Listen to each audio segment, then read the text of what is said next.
This channel does not promote any violent, harmful, or illegal activities. All content provided by this channel is meant for an educational purpose only. নমস্কার, টিভি9 বাংলায় আপনাদের আরও একবার স্বাগত জানাই। আমি শুভজিৎ রয়েছি আপনাদের সঙ্গে। তিনটে মানেই আপনারা জানেন তিনটের নিউজ রুম লাইভ, আর নিউজ রুম লাইভ মানে এই মুহূর্তের গুরুত্বপূর্ণ খবরগুলোর লাইভ এবং লেটেস্ট আপডেট আপনাদের সামনে তুলে ধরবো।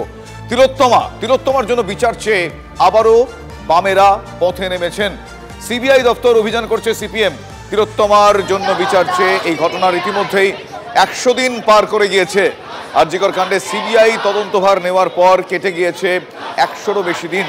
তদন্ত কোন পথে, কি অগ্রগতি, এখনো পর্যন্ত তদন্তের কি আপডেট, যাবতীয় বিষয়ে দাবি এবং বিচারের দাবিতে, টু বি মোর প্রিসাইজ, বিচারের দাবিতে সিজিও কমপ্লেক্স অভিযান আজ সিপিএমের। সেই ছবি আপনারা দেখছেন। কিন্তু গার্ডরেল দিয়ে তাদেরকে আটকে রাখার চেষ্টা করা হচ্ছে। আমার সহকর্মী সিজার রয়েছেন। সিজারের কাছ থেকে জানবো এই মুহূর্তে তাদের অবস্থান কোথায়, এই মুহূর্তে কি আপডেট, কি বলছেন তারা। সিজার।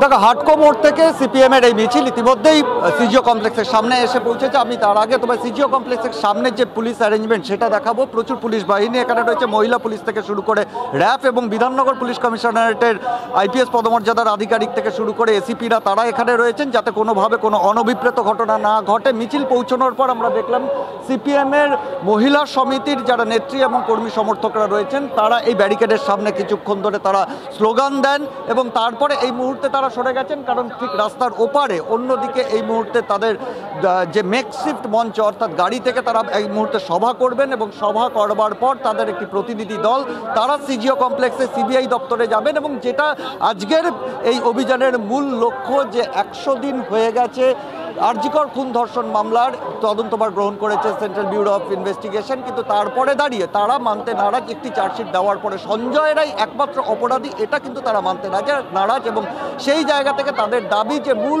অভিযুক্তদের আড়াল করা হচ্ছে এবং সেই দাবিকে সামনে রেখেই সেই তদন্তে, অর্থাৎ বৃহত্তর ষড়যন্ত্রের যে অভিযোগ সিপিএমের পক্ষ থেকে করা হচ্ছে সেখানে দাঁড়িয়ে কারা অভিযুক্ত রয়েছে, সেই তদন্ত কতদূর এগিয়েছে সেই বিষয়টা তারা জানতে চান। এবং রাজনৈতিক অবস্থানগত দিক থেকে তারা কিন্তু স্পষ্ট করছেন যে সিবিআই তদন্তের ওপর তাদের ভরসা নেই এবং সেখান থেকেই সিবিআইয়ের ওপর চাপ সৃষ্টির জন্য। এবং অবশ্যই এই ঘটনাকে কেন্দ্র করে আমরা এর আগে দেখেছিলাম জুনিয়র চিকিৎসকরা মাঠে নেমেছিলেন এবং সেখানে দাঁড়িয়ে বামেদের একটা সক্রিয় ভূমিকা ছিল। তারপরে এই মুহূর্তে তারা নিজস্ব রাজনৈতিক ব্যানারে তারা পথে নেমেছেন এবং সেই রাজনৈতিক কার্যক্রমের একটা অংশ হিসেবে আজকে এই সিজিও কমপ্লেক্স অভিযান, সেই অভিযান চলছে।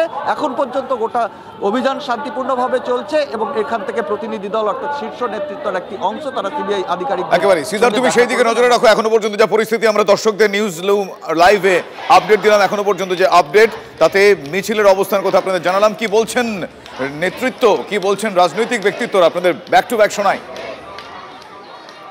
রাজ্য সরকার তথ্য প্রমাণ লোপাট করেছে, কাজটা সহজ না, কাজটা কঠিন, কিন্তু তাহলে 100 দিন সময়টাও তো কম না।